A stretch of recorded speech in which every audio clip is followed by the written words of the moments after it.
भाइयों बहनों, जैसा कि हम लोग ने wave optics, superposition of wave, oscillation, है ना, ये 3 चैप्टर्स का मैंने मोस्ट एक्सपेक्टेड एमसीक्यू आप लोग को बताया हुआ है। सिमिलर वे में KTGR, kinetic theory of gases and radiation का आज मैं आप लोग को मोस्ट एक्सपेक्टेड एमसीक्यू बोलो, बेस्ड ऑन फॉर्मूला बोलो, उसके ऊपर से कंफर्म 1 से 2 क्वेश्चन आप लोग के स्लॉट्स में पक्का आ जाएगा। तो जो भी आप लोगों को चैप्टर्स लगेगा कि सर ये वाला चैप्टर दे दो, या मैथ्स का लगेगा या केमिस्ट्री का लगेगा, तो आप लोग बता सकता है, देन उसके ऊपर हम लोग काम करेंगे। ठीक है, तो सबसे पहला है क्वेश्चन, क्या दिया हुआ है, 2 spherical black body of a radius r1 and r2 with the surface temperature T1 and T2 respectively radiate same power, then radius का रेशियो बोला हुआ है। अब सबसे पहले बच्चा लोग मेरे से एक पूछ रहा था कि सर फॉर्मूला का पता ही नहीं चलता कि फॉर्मूला कैसे क्या ढूंढना है। अरे भाई, सिंपल सा लॉजिक है मेरे बाबू। क्या है, आप क्या पढ़ के आ रहे हो? देखो, 2 स्पेरिकल ब्लैक बॉडीज। अब जैसे तो मैं यहाँ पे केटीजी में तो लिखा हूं कि मतलब इस चैप्टर का ही आने वाला है, लेकिन आप लोग जब सीटी में बैठेगा तो चैप्टर का नाम बाजू में थोड़ी लिखा रहेगा। अब क्लियरली दिख रहा है 2 स्पेरिकल ब्लैक बॉडी। तो ब्लैक बॉडी पूरे फिजिक्स में कहां पढ़े हो? आरएडी में पढ़े हो, मैकेनिकल प्रॉपर्टीज ऑफ फ्लूइड में पढ़े हो, कौन से एसी ईएमआई कौन से वाले चैप्टर में पढ़े हो? भाई केटीजी में ही पढ़े हो ना, तो तुरंत चैप्टर आप लोगों को पता चल गया। फिर आप टॉपिक देखिए, ब्लैक बॉडीज जो है कौन से टॉपिक में अगर आप पढ़े रहेंगे तो आपको पता रहेगा ये परफेक्टली ब्लैक बॉडी की बात हो रही है, वहां से रिलेटेड, वहां से आसपास का कुछ हो सकता है। रेडियस है, टेम्परेचर है, रेडिएट है, दिख रहा है क्या? Radiate same power, clearly mention है कि that means emission of power, that means radiate जो पावर का आप लोग का फॉर्मूला है वो चीज हम लोग को यूज करना है। तो पावर का फॉर्मूला क्या है? जो बॉडी अगर रेडिएट करता है ना तो उसका फॉर्मूला आपका क्या होता है? ई के टर्म में हम लोग लिखते हैं, है ना। क्या बेसिकली हो जाता है? Epsilon sigma A T raise to 4, epsilon sigma A T raise to 4। लेकिन हमें यहां पे कौन सा बॉडी दिया हुआ है? स्पेरिकल। तो स्पेरिकल का एरिया क्या होता है आपका? स्पेयर, एरिया ऑफ स्क्वायर क्या होता है? 4 पाई आर स्क्वायर। अब आप देखिए, मेरे को बाकी सब चीजों से कोई मतलब नहीं है, क्योंकि मेरे को क्वेश्चन में रेडियस और टेम्परेचर के बीच का रिश्ता बोला हुआ है। मैं बाकी सब क्या लेके करूंगा? तो मैं सिंपल से देखूंगा रेडियस और टेम्परेचर के बीच में क्या रिश्ता है बाबू। टेम्परेचर को इस तरफ भेज दो, जब भी रिश्ता ढूंढना रहे ना तो एक को एक साइड रखो, दूसरे को दूसरे साइड भेज दो। तो अगर ई अपॉन क्या हो जाएगा? टी रेज टू 4, और इधर ई एप्सिलॉन 4 पाई आर स्क्वायर। तो अब आर और टी के बीच में दिख रहा है इनवर्सली प्रोपोर्शनल है। कौन सा प्रोपोर्शनल है? इनवर्सली। तो मैं सीधा सीधा लिख सकता हूं कि जो आपका आर है, R square inversely proportional to T raise to 4 है। सिंपली क्या हो जाएगा? हमें क्या बोला हुआ है? R1 R2 ना, तो बाबू R1 अपॉन R2 का होल स्क्वायर, और ये इनवर्सली मतलब इधर अगर 1 है तो बहुत सब में बताया हूं मैं, इधर क्या रहेगा? T2 अपॉन T1 का रेज टू 4। अच्छा, हमें क्वेश्चन में ध्यान से देखिए क्या बोला हुआ है? R1 R2 बोला हुआ है, उसका स्क्वायर तो बोला नहीं है, तो स्क्वायर टकले पे जो स्क्वायर है वो क्या करना पड़ेगा? हटाना पड़ेगा। कैसे हटेगा बाबू? Taking square root on both side. तो R1 अपॉन R2 क्या हो गया आपका? T2 upon T1। अब यहाँ पे तो स्क्वायर तो है नहीं, तो यहाँ पे देखिए ये 4 है, तो इसको मैं जनरली ऐसे लिख सकता हूँ, T2 अपॉन T1, 2 के टकले पे 2 लिख देता हूँ। समझ में आ रहा है? 2 2 क्या होगा? 4 होगा। ये समझाने के लिए लिख रहा हूँ मैं, आपको लिखने की जरूरत नहीं है। स्क्वायर रूट से ये स्क्वायर हट जाएगा तो क्या बचेगा? सिर्फ ये स्क्वायर बचेगा। तो आप लोग क्लियरली दिख रहा रहेगा कि रेडियस जो है उसका रेशियो किधर है? कितना है? T2 upon T1। तो T2 अपॉन T1 का होल स्क्वायर रहेगा, जो कि बी आपका करेक्ट ऑप्शन है। समझ में आ रहा है? तो आई होप समझा रहेगा। अभी बेस्ड ऑन दिस फॉर्मूला, ये फॉर्मूले के ऊपर आप लोग को कैसे भी घुमा फिरा के आपको पावर का रिलेशन रेडियस के साथ, टेम्परेचर के साथ, या ये सब कांस्टेंट वैल्यू देके पावर पूछ सकता है। तो इसी फॉर्मूले पे एक ना एक क्वेश्चन आएगा, आपके सामने दिख रहा है। ये मैंने ना बहुत इसमें रिपीटेशन 2020 में, ये आई थिंक 2020-15 में 4-5 बार आया हुआ है बेस्ड ऑन दिस फॉर्मूला, लेकिन मैंने वो रिपीटेशन नहीं लिखा है, मैंने खाली सिंगल ईयर लिखा है ताकि आपको समझाने के लिए कितना रिपीटेड है। ठीक है, चलिए इसी बात पे अगला प्रश्न देखते हैं। अगला प्रश्न क्या दिया हुआ है? बहुत सिंपल है कि if Cp and Cv are the molar specific heat of an ideal gas. अब ये शब्द पढ़ते Cp और Cv आपको पता रहेगा, specific heat at a constant pressure at a constant volume, जो कि दिया भी हुआ है। Lambda is the ratio of 2 specific heat, है ना। R is the universal gas constant, then Cp is equal to. तो जनरली ये Cp और Cv का रिलेशन, तो आपको पूरे चैप्टर में Cp और Cv से रिलेटेड जो है ना, आपको सिंपल सा चीज मैं बता रहा हूं, आपको एक ही मिला रहेगा। क्या? ये जो है Cp अपॉन Cv होता है। दूसरा, Cp minus CV is equal to gas constant होता है। यही दो फॉर्मूला है जो कि आप लोग को पता रहेगा। अब इसी का इस्तेमाल करके हमें क्या करना है, CP इज इक्वल टू निकालना है। क्या निकालना है बाबू, CP इज इक्वल टू, तो मेरे को CP चाहिए है कि नहीं, तो CV का वैल्यू यहां से क्या मिल जाएगा, CV उधर चले जाएगा प्लस, R इधर आएगा माइनस, तो CP माइनस R, तो गामा इज इक्वल टू क्या हो जाएगा, CP अपॉन CV के नीचे क्या पुट करूंगा, CP माइनस R। अब देखिए यहाँ पे मैंने CV का वैल्यू क्यों निकाला है, क्योंकि मुझे क्वेश्चन में CP इज इक्वल टू पूछ रहा है, इसलिए मैंने CP के टर्म में लिखा हुआ है। अगर आपको CV बोलेगा तो CP हटा के CV लिख दीजिएगा। अब क्रॉस मल्टीप्लाई आता है तो क्रॉस मल्टीप्लाई कीजिए, तो gamma into CP minus R is equal to CP। तो यहाँ पे बेसिक सिंप्लीफिकेशन करके हम CP का वैल्यू निकाल लेंगे। बहुत इजी प्रश्न आते हैं, आप लोग घबरा जाते हो, फिजिक्स का नाम सुनते पहले डर बैठा रहता है, लेकिन डरने की कोई आवश्यकता नहीं है। हमें CP निकालना है, वो सब एक तरफ रख लो, प्लस CP इधर आके माइनस CP, ये माइनस और जाके प्लस हो जाएगा। कॉमन क्या है CP, तो gamma minus 1 is equal to gamma R। तो बेसिकली CP क्या दिया हुआ है आपको, gamma R upon gamma minus 1। ये बेसिकली मैंने ये लैम्डा लिखा हुआ है, एक्चुअल में ये है क्या, आपका गामा है ना, वो लिखने में मेरा मिस्टेक हुआ है। तो आपका CP कितना आ गया, देखिए गामा इंटू R, कहाँ है ऑप्शन में, गामा माइनस 1, तो ये देखो R इंटू गामा, मतलब बात एक ही है। ऑप्शन ए आपका करेक्ट है, ठीक है। तो इस बेस पे देखिए आप लोग को 3-4 अलग अलग साल में क्वेश्चन पूछा हुआ है, समझ में आ रहा है। चलिए अगले प्रश्न पे देखते हैं। अगला प्रश्न क्या दिया हुआ है, ये भी देखिए ध्यान से।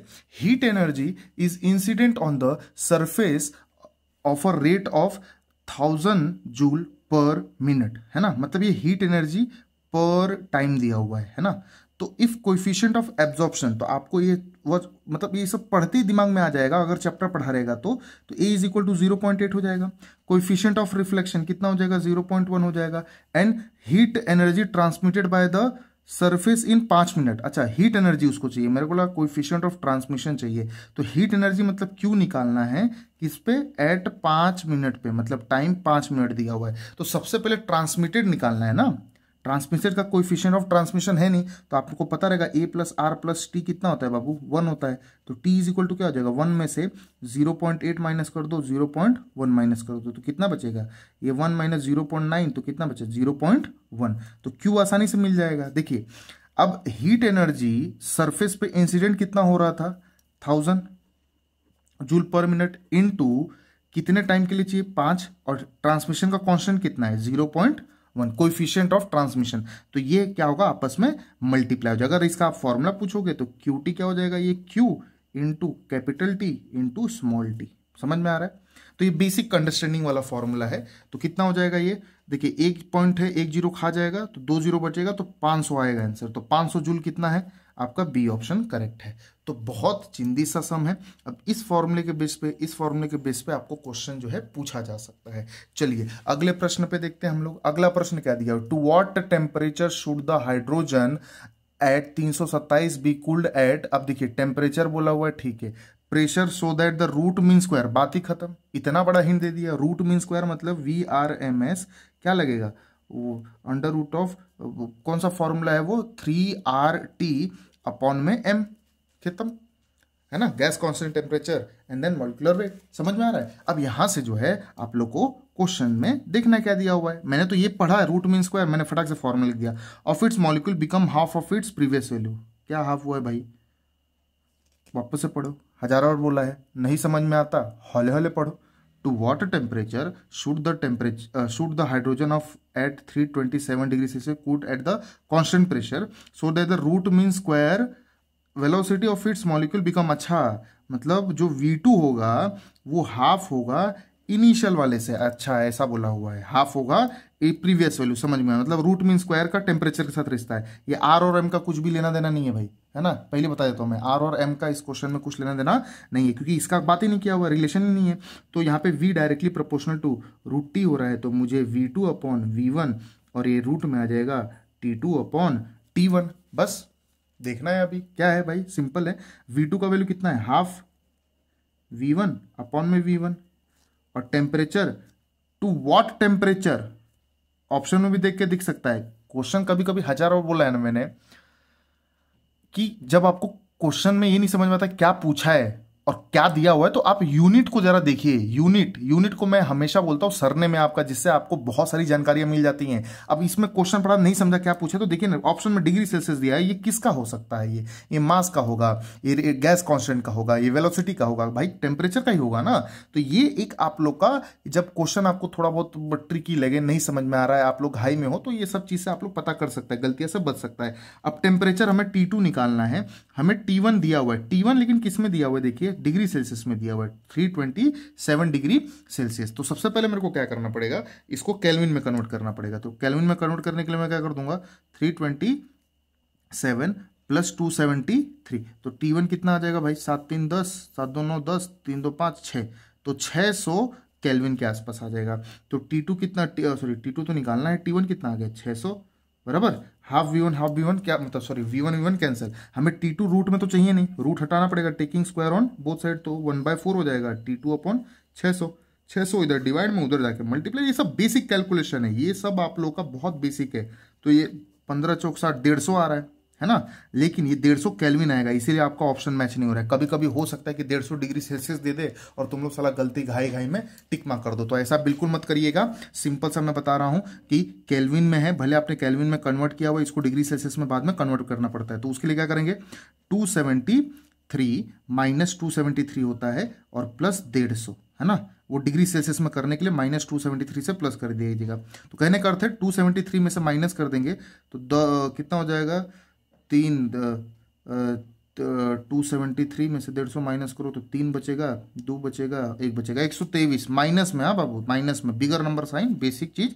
प्लस में भी दिया है, माइनस में भी दिया है, तो माइनस वाला आपका करेक्ट है। तो बेस्ड ऑन दिस फॉर्मूला, अब कौन सा रिलेशन कहाँ से दे दे आप लोग को पूछा जा सकता है। आप ही देख ही सकते हैं कि कितने ईयर में दो, मतलब कम से कम मैंने 20 साल का पूरा जो है ना, 20 से 22 साल का मैंने पूरा जो है ऑब्जर्व करके आप लोग के लिए ये छोटे छोटे में बना रहा हूँ। मैं नहीं बोल रहा हूँ कि इससे आप लोग जो है ना ला देगा 99 परसेंटाइल। मैं बोल रहा हूं कि एक लास्ट टाइम पे आप लोग के लिए अगर आप 15-20 मिनट, आधा 1-1 घंटा भी आप दोगे ना, तो आप लोग का बहुत काम हो जाएगा। ये उस पर्पस के लिए बना हुआ है, उस पर्पस से मैं बता रहा हूं।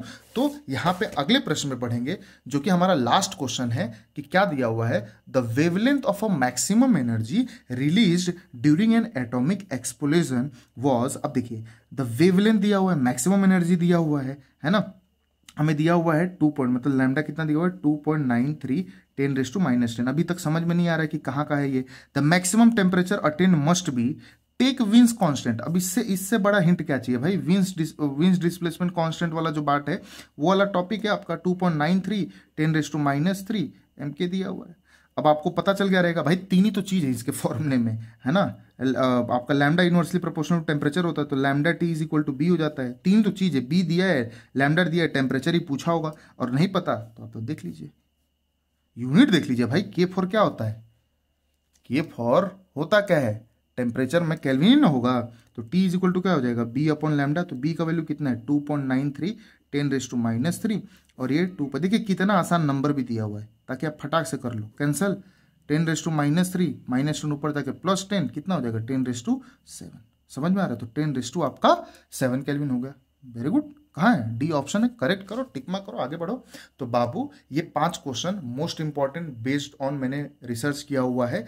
तो आप लोग इतना तैयारी कर लेंगे तो 1 से 2 क्वेश्चन मैं गारंटी देता हूँ आपके स्लॉट्स में बन जाएगा, ठीक है। और कोई चैप्टर का आप लोग को लगेगा हेल्प तो आप बताइए, मैं उस पर आप लोग का पूरी की पूरी तरह से मदद करूंगा मैं, ठीक है। मिलते हैं अगले लेक्चर में।